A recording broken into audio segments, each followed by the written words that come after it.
Good morning, students. We are study BSc Part First, Paper Zoology, Paper First, Animal Diversity, Protozoa to Annelida में हम अध्ययन कर रहे थे यूनिट सेकंड का। यूनिट सेकंड में हमने अध्ययन किया, अभी तक जो अध्ययन कर लिया वह था study of structural organisation and life history of paramecium. फिर हमने पढ़ा study of locomotion, osmoregulation, nutrition and reproduction in protozoa. अब हम आज जिस टॉपिक का अध्ययन करने जा रहे हैं, हमारा वह टॉपिक है parasitism, pathogenicity and control in protozoa with special reference to Entamoeba. Entamoeba के रेफरेंस में आज हम प्रोटोजोआ की स्टडी करेंगे, पैरासिटिज्म, पैथोजेनेसिटी एंड कंट्रोल। तो आइए सबसे पहले समझते हैं पैरासिटिज्म। पैरासिटिज्म का मतलब परजीविता। पैथोजेनेसिटी, पैथोजेनेसिटी का मतलब रोग जनकता एंड कंट्रोल, कंट्रोल यानी नियंत्रण। तो सबसे पहले हम देखते हैं एंट अमीबा स्टोलाइटिका, इसका पैरासिटिज्म देखते हैं, परजीविता। तो Entamoeba is a endoparasite. Entamoeba एक अंतःपरजीवी एनिमल है, अंतःपरजीवी प्रोटोजोवन है, ठीक है ना। ये किसी दूसरे जीव के शरीर के अंदर पाया जाता है, इसलिए इसको बोलते हैं एंडोपैरासाइट। ये सूक्ष्म अविकल्पी आंतरिक परजीवी है, मतलब सूक्ष्म यानी छोटा, अविकल्पी यानी दूसरा कोई विकल्प नहीं हो, आंतरीय यानी आंत्र में परजीवी की तरह रहता है। मतलब कहने का मतलब ये है कि ये किसी दूसरे एनिमल्स की, दूसरे जीव की शरीर के अंदर आंत्र में परजीवी की तरह रहता है। अगर इसको यहाँ रहने के लिए जगह नहीं मिले तो ये मर जाता है, ख़त्म हो जाता है। मतलब इसका यहाँ रहना ही ज़रूरी है, इसके अलावा कोई दूसरा विकल्प नहीं है, इसलिए इसको बोला है एंडोपैरासाइट, अविकल्पी, ठीक है। ये मोनोजेनेटिक है। मोनोजेनेटिक का मतलब एक ही, ठीक है ना, एक ही, अर्थात ये अपना जीवन चक्र एक ही परपोषी में पूरा करता है, इसके अलावा अनादर परपोषी की आवश्यकता नहीं है। ये मनुष्य की कोलन यानी वृद्धांत्र में पाया जाता है। कहाँ पाया जाता है? वृद्धांत्र, बड़ी आंत में, कोलन में। इसके अगर ये बूलाबट का ये हो जाता है तो इसके विपत्ति परपोषी बंदर, चूहे, सुअर माने जाते हैं, ठीक है ना। लेकिन ये सेकंड परपोषी नहीं है। ऐसा नहीं है कि ये आधे टाइम मनुष्य के आंत में रहेगा और आधे टाइम दूसरे बंदर, चूहे, सुअर के आंत में रहेगा। अगर ये बूलाबट का बंदर, चूहे, सुअर तक पहुंच जाता है तो अपना जीवन चक्र वहीं पूरा करता है। फिर कहने का मतलब ये है, ठीक है। तो पैरासिटिज्म को आपने अच्छे से समझ लिया है ना। एक बार और बता दूं, परजीविता, अगर इस तरह का क्वेश्चन आता है 1 नंबर का या 2 नंबर का, तो ये इसका आंसर है। ये अंतःपरजीवी है जो सूक्ष्म अविकल्पी आंत्र परजीवी है। ये मनुष्य की वृद्धांत्र कोलन में रहता है। ये मोनोजेनेटिक होता है, अर्थात इसका जीवन चक्र एक ही परपोषी में पूरा होता है। नेक्स्ट है अपना पैथोजेनिसिटी, रोग जनकता। इसके संक्रमण से विभिन्न प्रकार के निम्नलिखित रोग होते हैं, जिसमें पहला है अतिसारीय संक्रमण, सेकंड है अमीबी अतिसार, थर्ड है मस्तिष्क एकृत फेफड़ों में फोड़े। तो आइए पहला इसका रोग जानते हैं। अतिसारीय संक्रमण, एंट अमीबा से संक्रमित रोगी को अतिसार हो जाता है, डायरिया, है ना। लेकिन सभी संक्रमितों में अतिसार हो ये आवश्यक नहीं है।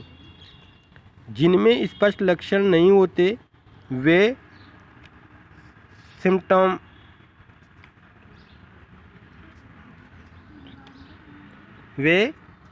सिम्टमलेस सिस्ट पेशेंट कहलाते हैं। मतलब एंटमा से संक्रमित रोगी को अतिसार होता है, लेकिन सभी रोगियों में अतिसार हो मतलब ये आवश्यक नहीं है। जिनमें इसके स्पष्ट लक्षण नहीं होते, मतलब जिनमें अतिसार नहीं होता, उनको सिम्टमलेस सिस्ट पेशर कहते हैं। मतलब उनको कहने का मतलब ये है कि उनमें सिम्टमलेस यानी लक्षण दृष्टिगोचर नहीं होते और उनके अंदर जो छोटी छोटी सिस्ट पुटिकाएँ पलती रहती है, तो ये इसके पैसेंजर कहला सकते हैं, इसके वाहक कहला सकते हैं। ठीक है ना। मतलब इसके अंदर इसके अमीबा के जो स्टार्टिंग स्टेज होती है सिस्ट, वह स्टेज शुरू होती है। हो सकता है इनमें रोग नहीं हो, इनमें लक्षण दिखाई नहीं दे, लेकिन ऐसे रोगी की पुटिकाओं के संपर्क में आने से किसी दूसरे को ये रोग होने का खतरा हो सकता है। ठीक है ना। तो ये वाहक का कार्य करते हैं और जिन रोगियों में ये अधिक होता है उनमें दिन में 1000 से करोड़ों पुटियाँ मल के साथ निकलती है। जिनमें ये परिपक्व अवस्था में होता है, मतलब जिनमें ये रोग हो जाता है, उनमें दिन में 1000 से करोड़ों की संख्या में पुटिकाएँ मल के साथ निकलती है। संक्रमित लोगों में पेट का दर्द होता है, उल्टियाँ आती है, गैस बनती है और मल त्याग में इरेगुलरिटी हो जाती है, अनियमितता हो जाती है। और आप जानते हो ऐसा सब होगा तो सिर दर्द और थकान तो होता ही है। फिर सिर दर्द और थकान हर बीमारी में आपको नज़र आएगा। नेक्स्ट है अमीबीय अतिसार। ठीक है ना। कई बार ये जो मैं तुम्हें पढ़ा रहा हूँ, यहाँ से हर तरह की परीक्षाओं में प्रश्न पूछा गया है। अमीबीय अतिसार किससे होता है? प्रोटोजोआ से। कौन से प्रोटोजोआ से होता है? अमीबे स्टोलाइटिका, एंट अमीबा स्टोलाइटिका, है ना। संक्रमितों की प्रतिरोधकता कम होने पर, मतलब जिनका इम्यून सिस्टम कमज़ोर है या संक्रमित होने के बाद में धीरे धीरे उनका इम्यून सिस्टम कमज़ोर हो जाता है, ऐसी स्थिति में फिर ट्रोपोजोइट कुछ स्टोलाइटिक एंजाइमों का स्त्रवण कर आंत्र की म्यूकोसा को तोड़कर सब म्यूकोसा तक पहुंच जाते हैं। ठीक है ना। ऊपर आया था सिस्ट, यहाँ आया ट्रोपोजोइट। ये सब इसकी छोटी छोटी अवस्थाएं, जैसे मनुष्य की अवस्थाओं को हम बोलते हैं ना, बालक, किशोर, युवा, प्रौढ़, इसी तरह ये इसकी अवस्थाएं हैं। सिस्ट के बाद की अवस्था ट्रोपोजोइट अवस्था है। तो संक्रमित की प्रतिरोधकता कम होने पर ट्रोपोजोइट कुछ स्टोलाइटिक एंजाइम, स्टो यानी उत्तक, लाइटिक यानी तोड़ने वाले, ठीक है ना। तो स्टोलाइटिक यानी उत्तकों का लयन करने वाले एंजाइम स्त्रवित होते हैं, जिससे आंत्र की म्यूकोसा टूट जाती है और सब म्यूकोसा तक ये ट्रोपोजोइट पहुंच जाते हैं।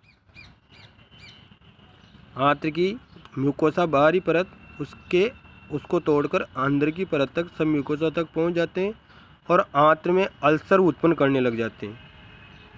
ठीक है। हाथ में अल्सर चकते बनाएंगे, वहाँ जाके घाव बनाएंगे। इन घावों में जीवाणु के द्वितीय संक्रमण के कारण सूजन आ जाती है। इन घावों में जीवाणु का सेकंड इन्फेक्शन होता है और सूजन आ जाती है।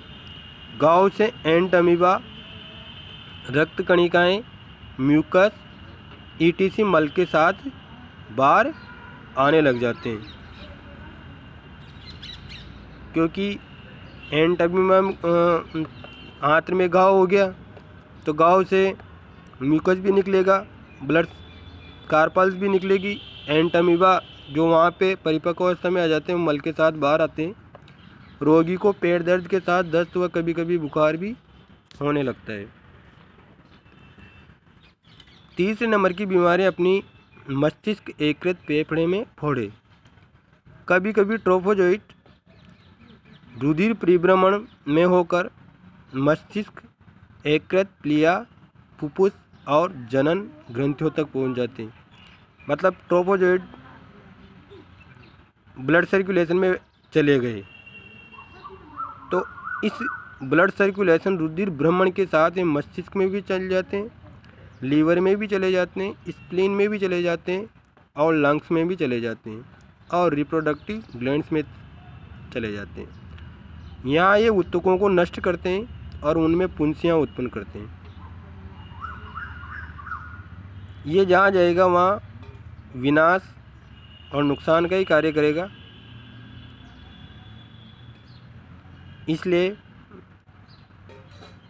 अगर ये ब्लड के माध्यम से विभिन्न अंगों तक पहुंचता है तो उनकी ऊतकों को नष्ट और पुंसियाँ पैदा कर देता है। लीवर में ट्रोफोजोइट भयंकर विक्षिप्तियाँ उत्पन्न करता है जिससे मेटाबॉलिज्म प्रभावित होती है, उपापचय क्रियाएं प्रभावित होती है। इस कारण मस्तिष्क में अगर पुंसियाँ बन जाती है तो वह और ज़्यादा घातक सिद्ध हो जाता है। इसलिए मस्तिष्क एकीकृत और फेफड़ों तक पहुंचना इस बीमारी का घातक सिद्ध होता है। कंट्रोल, इस बीमारी को नियंत्रण में रखने के लिए साफ सफाई से संबंधित सावधानियां पूरी रखनी चाहिए 100%। जितनी भी साफ सफाई से संबंधित सावधानियां हैं, आप जो भी लिखोगे आपका आंसर सही पाया जाएगा। आप 10 पॉइंट खुद बना सकते हो, ठीक है ना। और बाकी जो उपचार है, ऐसे कंट्रोल ही सिलेबस में, लेकिन कंट्रोल में तो मैंने बता ही दिया। साफ सफाई से संबंधित जितनी भी सावधानियां हैं वह आप खुद लिख सकते हो।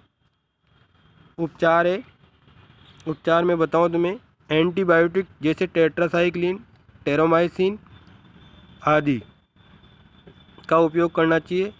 यकृत में अगर परजीवी पहुंच जाता है तो क्लोरोक्विन का उपयोग करना चाहिए। वर्तमान में मेट्रोनिडाजोल सबसे ज़्यादा प्रचलित है, जो बाज़ार में बिकने वाली एरिस्टोजिल, मोनिजोल, आयोडोमोजिल, फ्लेजिल, यूनिमेजोल नाम की दवाओं से बाज़ार में बिकती है।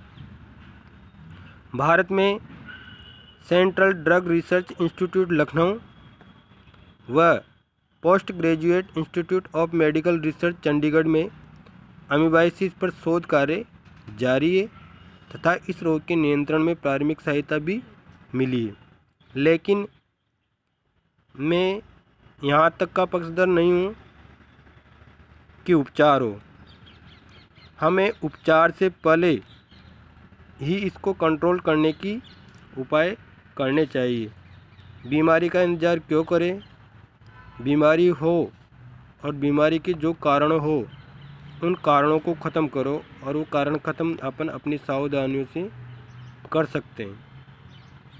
इसलिए एंट अमीबा स्टोलाइटिका के कंट्रोल के लिए साफ सफाई ही सबसे अच्छा साधन है।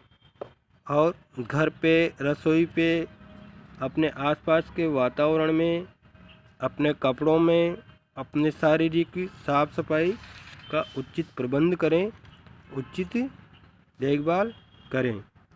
इसके साथ ही हमारी यूनिट सेकंड कंप्लीट होती है। नेक्स्ट टॉपिक हम कल पढ़ेंगे।